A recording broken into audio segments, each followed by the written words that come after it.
안녕하세요. 하루 필수 말씀 충전 하필 큐티 조종환입니다. 오늘 함께 나눌 하나님 말씀은 요엘 3장 9절에서 21절까지 말씀입니다. 너희는 모든 민족에게 이렇게 선포해라. 전쟁을 준비해라. 용사들을 무장시켜라. 군인들을 모두 소집하여 진군을 개시하여라. 이 모든 민족이 이제 싸우러 오라 라고 그렇게 하나님께서 부르시는 거죠. 보습을 쳐서 칼을 만들고 낫을 쳐서 창을 만들어라. 병약한 사람도 용사라고 외치고 나서라. 사방의 모든 민족아 너희는 서둘러 오라. 이 평원으로 모여라 라고 하나님께서 이 싸움을 걸고 계시는 장면을 우리가 읽게 됩니다. 사실 이제 이사야서 말씀 보면 칼을 보습으로 창을 낫으로 바꾸시는 하나님의 나라를 이제 보여주시는데, 그러니까 오늘 이 요엘의 말씀은 이 심판의 골짜기 앞으로 모든 사람들이 전쟁하러 오게 될 텐데, 이 전쟁의 자리로 모여든 이 사람들을 하나님께서 이 평원에서 싸우시고 그들을 무력화시키심으로써 칼이 보습으로 창이 낫으로 변하게 되는 이 반전을 이제 보여주시게 될 거예요. 그리고 이 심판의 자리, 이 여호사밧의 골짜기 이곳에서부터 다시금 평화와 사랑으로 그리고 하나님의 회복으로 바뀌게 되는 것을 경험하게 될 거예요. 주님의 군대를 보내셔서 그들을 치십시오라고 그렇게 이야기하고 있지만 결국 우리는 이제 어제의 이야기처럼 이 심판의 골짜기에서 이들을 반전시키시는 그 놀라운 능력의 역사의 현장이 바로 십자가라는 사실을 우리가 기억을 해 봐야 합니다. 그러니까 모든 싸움을 걸고 오는 그 모든 것들을 하나님께서 확실하게 이제 반전시키실 거예요. 그러나 우리가 이것을 그냥 단순하게 십자가로만 볼 것은 아니라 이 사건이 이제 요한계시록에서 아마겟돈 전쟁을 통해서 이 모든 전쟁을 바꾸시는 하나님의 군대와 이제 격돌하게 되는 그런 장면들로도 우리가 연결을 시켜서 볼 수 있습니다. 그래서 이제 우리의 역사 안에서는 십자가를 통해서 이제 실현이 되었고 시작이 되었고 최종적으로 다시 오시는 그 주님의 재림의 사건에서 이 모든 것들은 완성된다는 것을 우리가 볼 수 있게 돼요.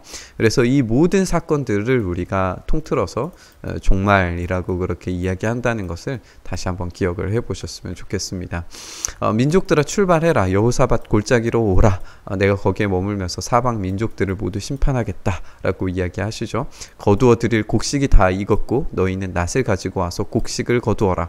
우리 예수님께서도 이제 마지막 때가 가까이 왔을 때에 추수할 것들은 많으나 일꾼이 적다라고 하셨던 말씀을 우리가 기억을 해본다면 지금 이 여호사밧 골짜기로 오게 되는 이 장면이 지금 종말의 때를 보여주고 있다는 것, 예수님의 그 사역을 이제 보여주고 있다는 것을 우리가 확실하게 볼 수 있게 되는 것 같죠. 포도주 틀이 가득 차고 포도주 동마다 술이 넘칠 때까지 포도를 밟듯이 그들을 짓밟아라. 그들의 죄가 크기 때문이다.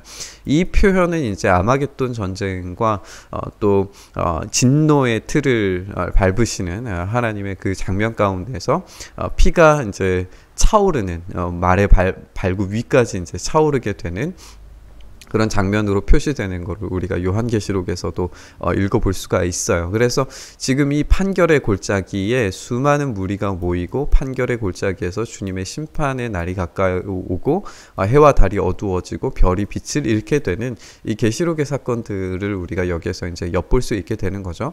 그러나 우리가 이제 계속 강조해서 이야기하는 것처럼 이 최종적인 심판이 분명히 이런 방식으로 일어나게 되겠지만 이 최종적인 심판은 십자가에서 이미 시작되었고 끝을 맺어가게 될 뿐이지, 지금도 여전히 이 판결의 골짜기, 이 십자가 자리 위에 있는 사람들은 이 최후 심판이 오는 그 날까지도 안전하게 보호받을 수 있다는 사실을 이제 이 이후의 본문들에서 우리가 확인을 해볼 수가 있어요.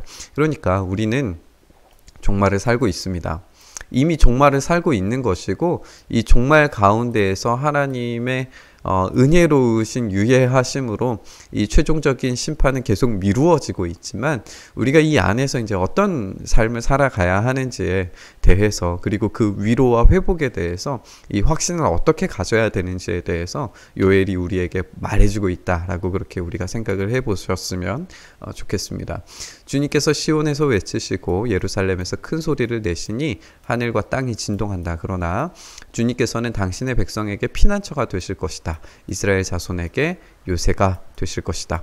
하나님께서 이제 이스라엘에게 피난처가 요새가 되실 것이라고 그렇게 약속을 하고 계세요. 이스라엘아, 그때에는 너희가 내가 주 너희의 하나님을 알아야 한다. 나는 거룩한 산 시온에 있다.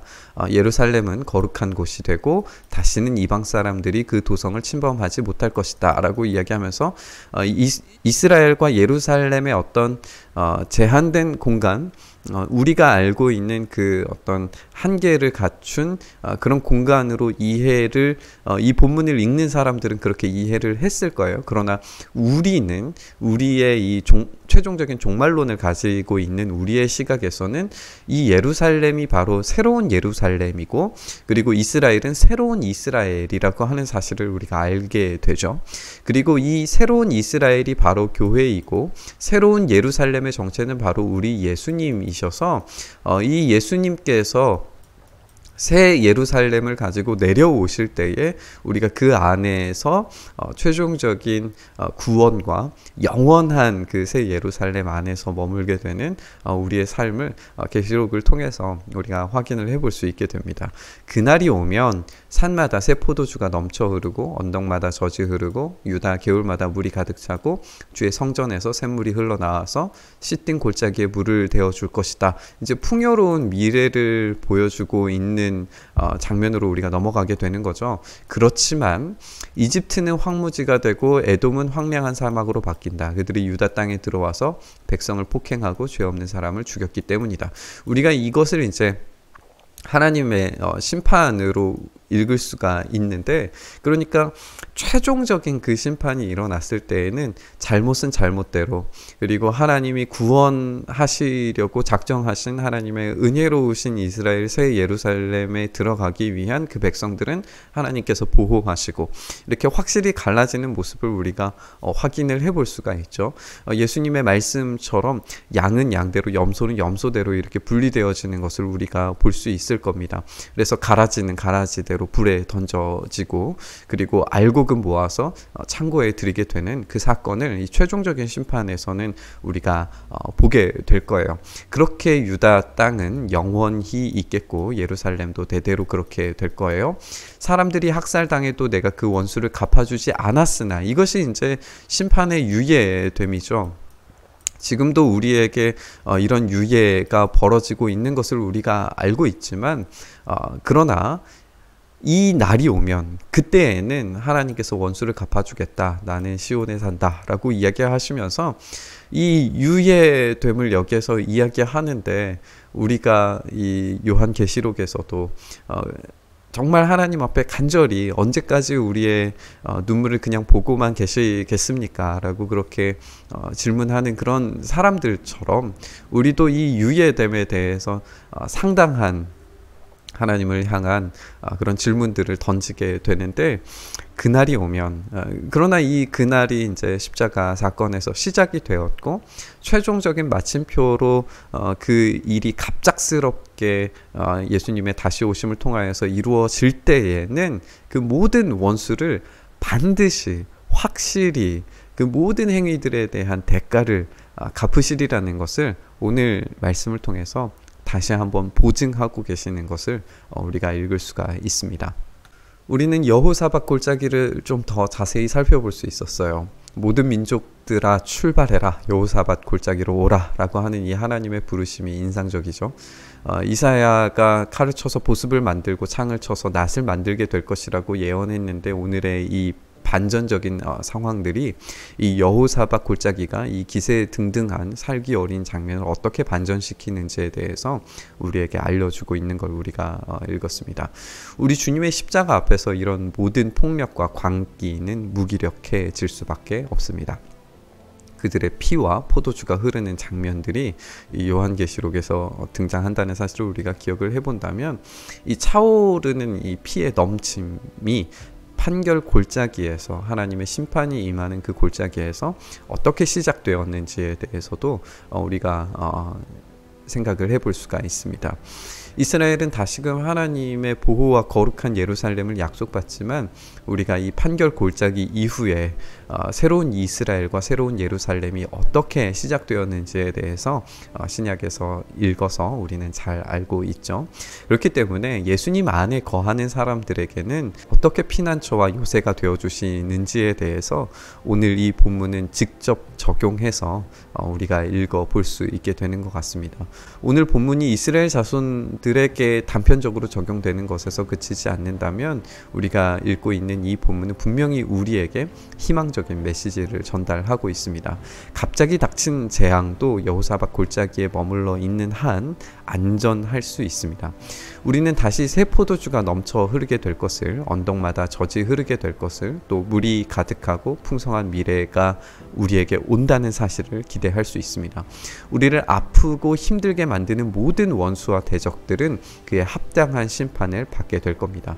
이것이 성경이 우리에게 말하는 위로와 소망입니다. 우리는 이 심판의 골짜기에 머물러야 됩니다. 그 심판의 골짜기가 우리 주님의 십자가라는 사실을 우리가 기억을 해본다면 십자가 앞에 있을 때 우리가 안전하다라고 하는 것을 다시 생각을 해볼 수 있습니다. 그 십자가를 붙들면 우리는 안전합니다. 어떤 재앙이 우리에게 다가와도 그것은 최종적인 심판 안에서 무기력해질 뿐이라는 것을 우리가 알고 있습니다. 요한계시록의 말씀처럼 반드시 우리 하나님은 우리의 눈물을 닦으시고 우리의 고통을 위로하실 것입니다. 우리가 그 소망과 위로를 가지고 우리의 삶을 힘있게 살아갈 수 있게 되는 겁니다. 그래서 우리는 이 심판의 골짜기에서 우리와 함께 고통하시고 우리와 함께 아파하신 예수님을 만날 수 있습니다. 그것을 위해서 우리 예수님께서 오셨고 우리의 안전과 보호를 위해서 우리에게 오셨습니다. 오늘도 그 십자가를 붙들면서 우리와 함께 아파하기 위해서 오신, 우리를 반드시 확실하게 구원하기 위하여서 오신, 그 안에서 안전하게 지켜주시기 위해서 오신 예수님을 묵상하면서 오늘 주님 앞에 나아갔으면 좋겠습니다. 주님, 그렇습니다. 그 심판의 골짜기가 바로 예수님의 십자가가 세워진 자리라는 사실을 우리가 다시 한번 묵상하고 기억합니다. 그 안에서 위로와 소망을, 다시금 힘을 얻게 하시고 그 어떤 재앙에서도 우리를 안전하게 지켜주시는 주님의 놀라운 능력이 우리의 삶을 온전히 붙들어 주시옵소서. 이렇게 우리의 삶에 일하시고 역사하시고 인도하시고 지켜주시고 보호하시기를 간절히 소망하며 우리 주님 예수님 이름으로 기도드리옵나이다. 아멘.